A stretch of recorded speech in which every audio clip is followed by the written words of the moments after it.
Parenting Tuesday. In studio with me today, I'm so glad to be joined yet again by family and criminal lawyer John Swaka. Karibu sana. Thank you, sir. Good to have you. I'm happy. Today I want us to talk about child support. Yeah. I've been seeing cases here and there. Nimesikia wanaume wengine wanalia sana. Some ladies are also crying because they've been abandoned. And so maybe we can begin by, first of all, defining, when we talk about child support, what are we talking about? Child support is basically, it basically emanates from parental responsibility. Mm-hmm. It is basically the parents of a child taking care or being responsible for the needs of that particular child or for the needs of those particular children. Mm-hmm. That's child support. That's child support. Yeah. What does the law say about child support? Because as I was thinking about this, I realized there are different scenarios. There are couples who are married, living together, then they separated, divorced. And then there are those who are in a relationship. The child was born, and the man decides, by the way, I don't want to marry you. I was wanting to get married to somebody else. Or the lady decides, I don't want to be part of this relationship. But then there's still a child. So what does the law say? First of all, let's begin with those who are married, and then they separate. Well, for the ones who are married, I'll say that they have a provision within the Constitution, Article 53, that says that parties to a marriage have equal rights. Parties in a marriage have equal rights before, during, and after. So that means, in the likely event that they separate for any reason, they divorce for any reason, parental responsibility becomes an equal task. That means it ought to be split halfway, half-half. For those who maybe it was just a relationship and a child came forth and all that, they're not really covered by the Constitution because that was not a marriage. But still, the Children's Act does provide for the needs of each parent to basically contribute towards the needs of that child or of those children. Yes. Okay. What happens? I've seen this scenario quite a number of times where you have this couple that was married, things were working out well, and then the man decides to move on and marry somebody else. And there were children in this first marriage, but they go on and now all their focus is on the second marriage, and they forget that they had a wife or children before, and they just want to move on with their lives. It's like, you take care of the children, me, I have begun another family. How does that work out, and what does the law say about a situation like that? No, the law is clear that children must be taken care of and ought to be taken care of by the parents, to the ability of the parents, that is. And the fact that you've moved on to another marriage does not extinguish your rights, or rather your responsibilities in the previous relationship or the previous marriage that you are in. The only thing that the law usually does through the court motion that we filed is the court will also consider the other new family or the second family or whatever, to the extent that then you are not forced to give everything to this previous marriage or to this previous relationship, to the extent that it will affect this other marriage that you're in, or these other children who have been born out of that marriage. But responsibility still remains. You ought and must take care of the offsprings who came out of the previous, be it relationship or marriage, even as you equally support the new marriage that you're in. Okay. Yeah. If you're not doing so, can your wife sue you, or even your children? Children can only sue maybe after they have attained the age of 18. Okay. And that is with the leave of court, permission of court, that is, saying I'm 18 but I'm not yet in a position to support myself. I know I've attained the age of majority, but I still need my parents' support. So you have to bring both parents on board, not just your father or not only your mother. And each parent must demonstrate that which they have been able to do, or that which they are doing towards the support of this child. That is, if the court permits them to support you beyond 18, which the courts actually are bent to, basically because we all know that at 18, you've just started. You just started, You're just from Form 4 or just from high school, so you still need support to college and university and other institutions of higher learning. But even at that time, the courts will consider the education qualification even of your parents. To the extent that if your parents professors and the people who have done well in academics and people who have risen up the ladder, the court will actually direct that they support these children or this child to that extent, that they were able to reach and be able to be successful in life. So there are a lot of things that the courts actually look at and balance out.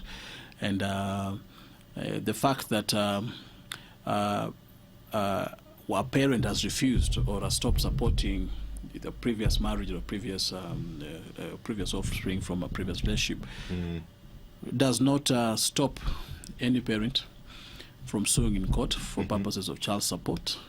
But even in those circumstances, the courts must consider the contribution of both parents. It is not a punishment for only the father or the mother. It must be balanced in a manner that the best interests of the child are basically realized. I'm just wondering, because when I think back, I was saying earlier, when I was growing up, we rarely had cases of child support. We used to see it in the movies and think, these white people are crazy. That's right. What are these things they are doing? And I was just thinking, could it be that we've gone off the rail where our moral fiber is concerned? Because looking back at our way of life before this modernization, there was a system to take care of children. That's right. Whether there was separation or one of the parents died or whatever, there was like a system in place. Lots of things have changed, actually. If you say that, then we could say then we need to be working in hides and skins and feeding on fruits. It would release some of us of the pressure of trying to look nice all every day.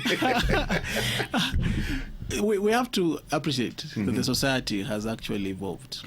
And we have moved many, many steps ahead. And with that comes huge responsibility as well. Initially, the African setup was that every child would be cared for. There were no issues. We had extended families. Basically, everybody would be catered for.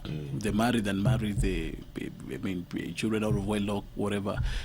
All these persons had a provision within the society for them. But looking at these present days and current modern days, you realize that there's a lot of pressure on families, on individuals. And the cost of living has equally gone up, skyrocketed. And that polygamous fabric and societal love and embracement is no longer there. You realize that it's every man for himself. And so now, when this kind of children start coming up, you realize that the society will not actually come to your help, or your extended family will not come to your help. It remains that particular person then be endowed with the responsibility to basically take care of the children. And that is why now there's a difference between those days, as you say, when you're growing up, and today. Because those days, the families will offer both social, economic support. And people won't complain. And it used to cut across everyone, the widows, the bachelors, and the marrieds, and illegitimate and legitimate children. There was a fabric to basically contain all these people. And but these days is different. It's every man for himself. And we have more or less gone the Western way. Where you are required to stand up for and take up your responsibilities without perhaps standing back to the family setup to be able to support and help you out. Usually it almost seems like the laws favor the women over the men when it comes to custody and when it comes to support and all that. I don't know if that's the case or it's just a perception we have, because it seems like when it comes to custody, the first consideration is the mother and not the father. When it comes to child support, it's a similar thing. It's worldwide. That we all know the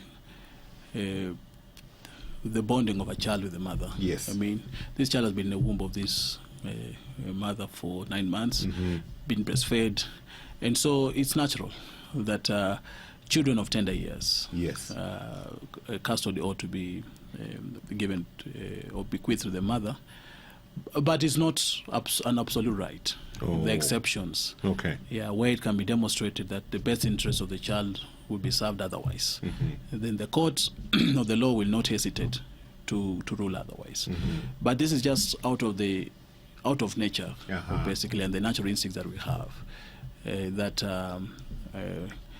a fully grown bearded man like you would not be walking around with that. You had to throw in the beard.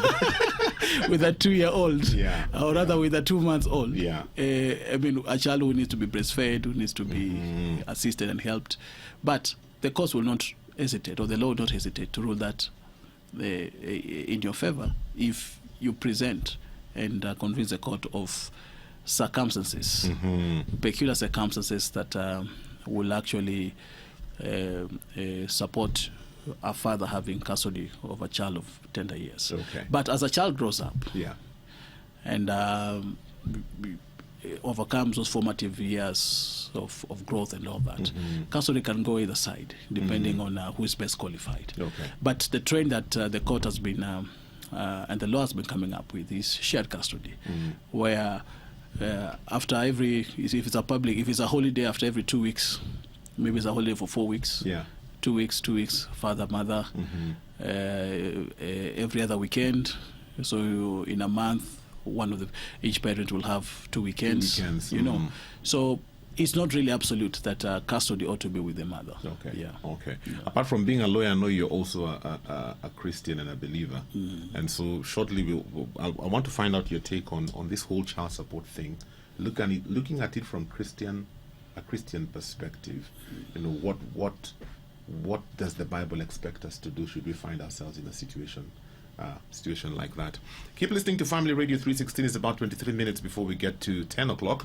It is Parenting Tuesday. In studio with me, family and criminal lawyer John Swaka. We are looking at the whole issue of child support. If you have questions for us, or maybe an experience you would love to share, SMSs 20316, WhatsApp 0786 316 316. As I alluded earlier, John, being a believer, I wanted to find out what's your take on this whole issue. For me as a believer, if I ever find myself in that situation, how should I handle it? Kabla tufikishane mahali pa kupelekana kotini. It's okay. I mean, the truth is that such a scenario will call for support. And when a human being has been brought over to this world, Yeah. Come up with mechanisms of offering this person support. Yeah. You may not have it all, but there's some small effort you can put towards it, Very true. which can be able to pacify the situation and help this child to grow up. The only bad thing about the issue of child support is that some people have abused it.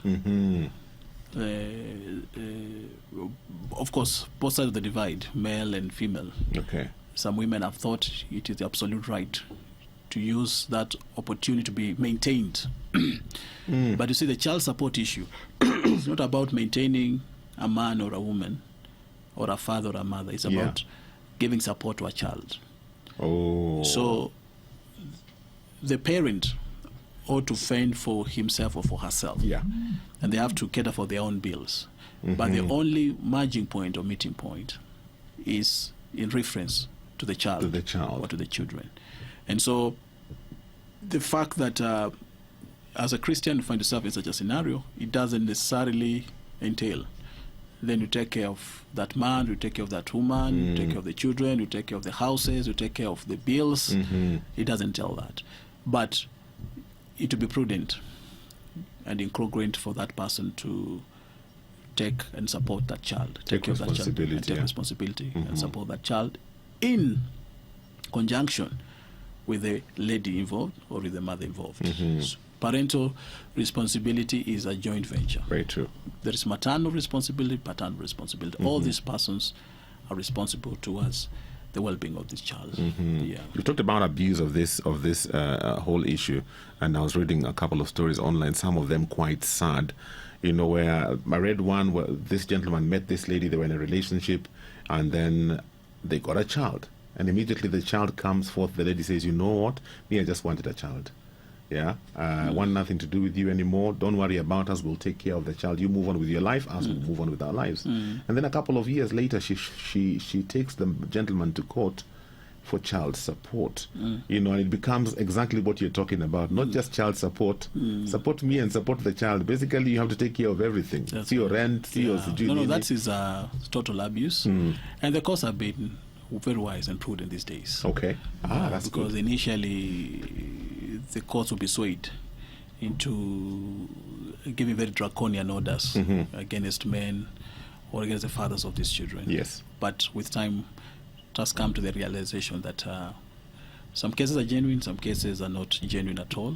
Others are basically meant to frustrate either a woman involved or a man involved. Yeah. And so each case is handled differently. Taking this particular case in reference, yes, of course, as long as a child is involved between two people, the support of this child ought to be met by both of these individuals. Yes. And the fact that maybe somebody went away and now wants help, it does not take away that particular responsibility from either of them. But of course, if it can be channelized to the judicial officer in the matter, then the court is able to understand that this particular case may not be one of those genuine cases. It is a case where somebody went and sat somewhere and felt, no, let me come back and frustrate this other person and all that, because all along it's been alone, taking care of this child and all that. Then she has come to the scene and said, I want this and this. And actually, she wants this man to also take care of her responsibilities. The courts, I don't think the courts will allow that.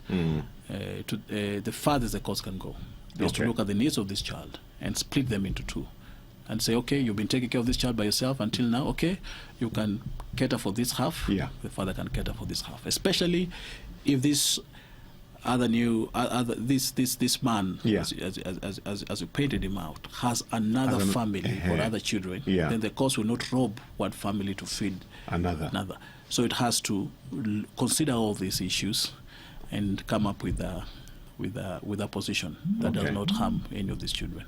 What happens in a case where I was reading one case where the man was actually providing the support that had been agreed on, only for him to get to a place he discovers the child's mother has not been using the money for what it was intended for. One of the things she had not done is paid school fees over a long period of time.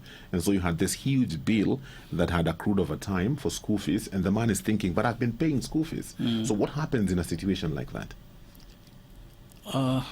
It's unfortunate because, as I said, some people will abuse this process of child support, and at times it's difficult to check out.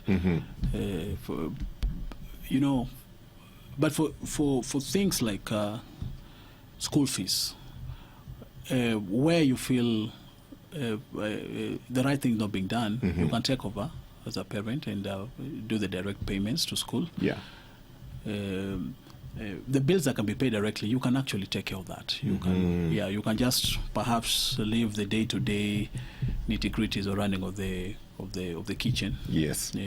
With such a mother who is a bit irresponsible in taking care of the child. But this is a lady who can be sued, and whose action can be, and that action can be taken against her.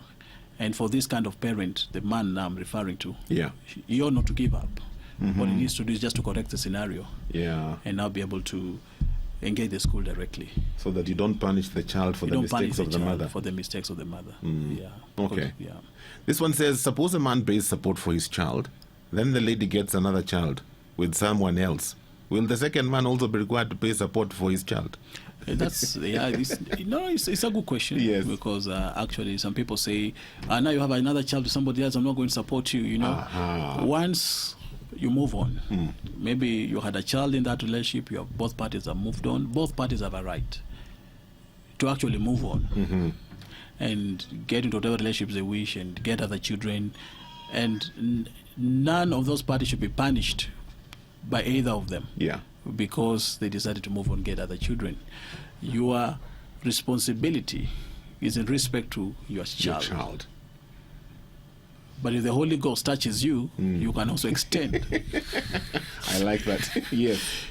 to the other child or to the other children. Nothing stops you. But your primary responsibility is towards that particular child. Okay. Yeah. Okay. What happens when you don't meet your obligations? Hii kitu imeenda kotini, mmesikizana, and then as a man, you don't meet your obligations. What happens?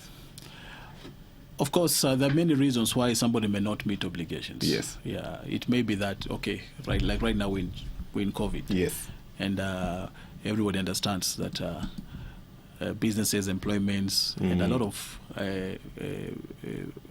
financial remunerations have gone down. Yeah. I mean, the courts are understanding that situations, scenarios can change, and the courts will consider. Yeah, you had employment, is no longer there. You had a business, it's gone down.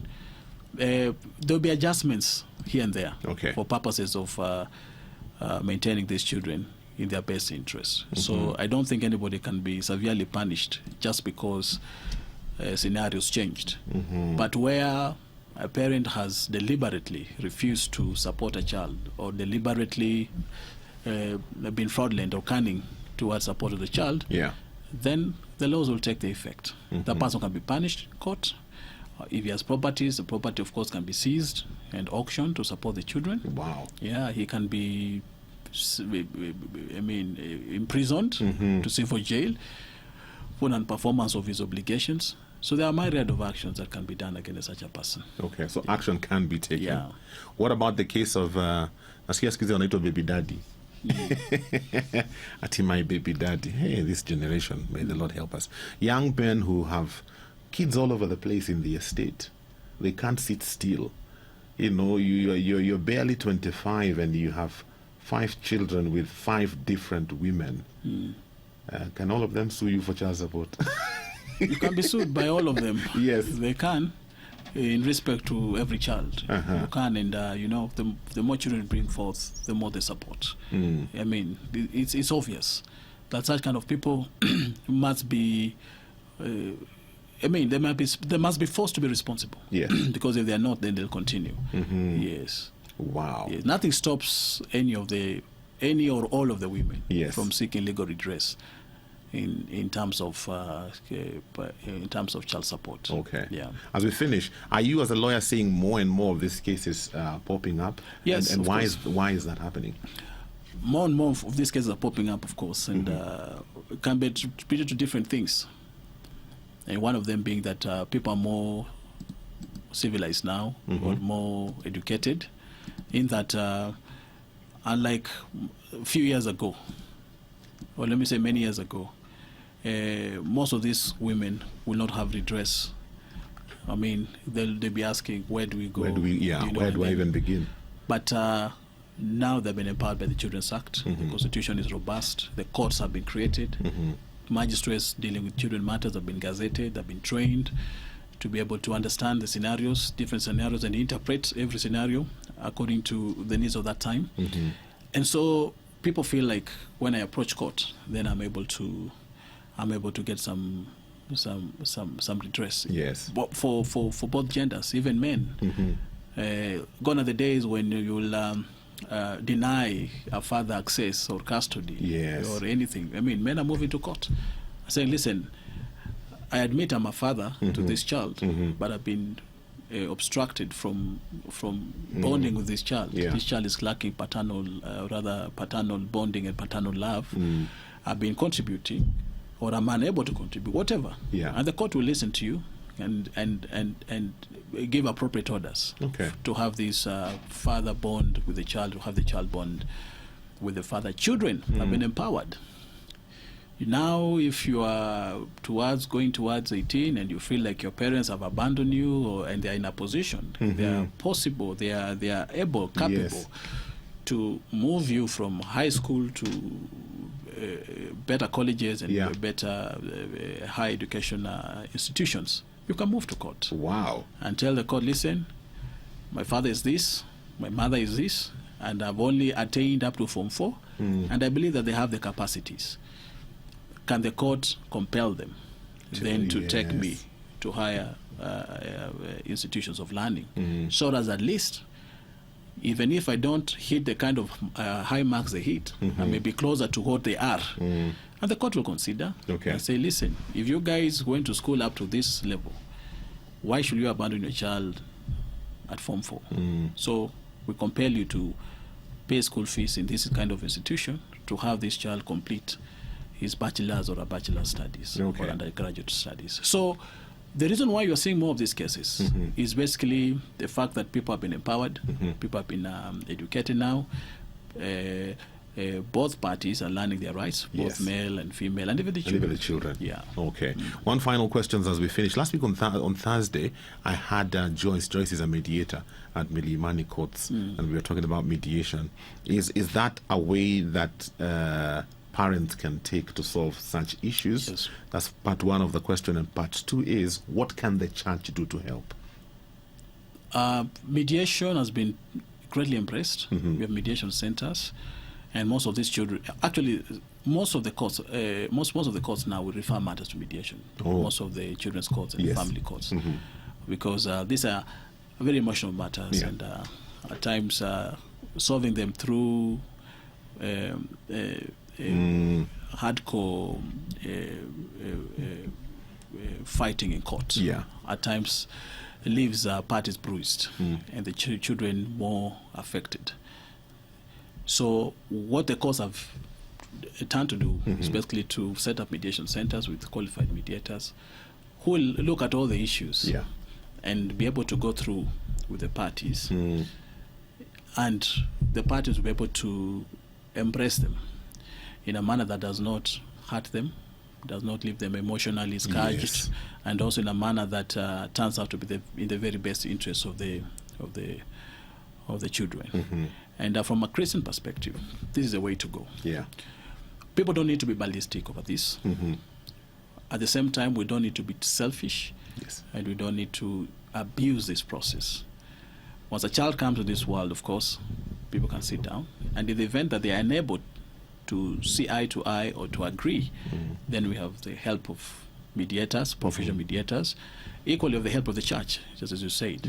But again, much as we talk about the church, the persons who will want to mediate in such kind of matters ought to be also knowledgeable and trained.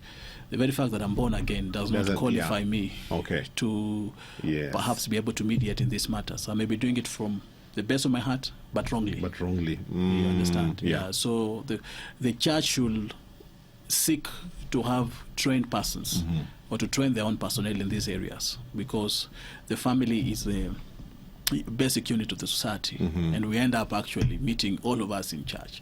So where a family is affected, where one person is affected, it's more likely to affect the other persons within the congregation. So the churches ought to come up with ways of helping out, mediating these matters, but in a very professional capacity. Wow, John Swaka, thank you for coming through for us today. You've given us some vital information. So, young men out there, mukienda mkisambaza mbegu, my friend, you have to take care of your children. It is the right thing to do, because, man, somebody took care of you. So let's do the right thing. Let's do the right thing. For this and more of our shows, log on to www.familymediaonline.com to enjoy a wide variety of programs, from current affairs to testimonials and features, pastoral and inspirational shows, kids entertainment, and so much more. Also stream live on www.familymedia.tv.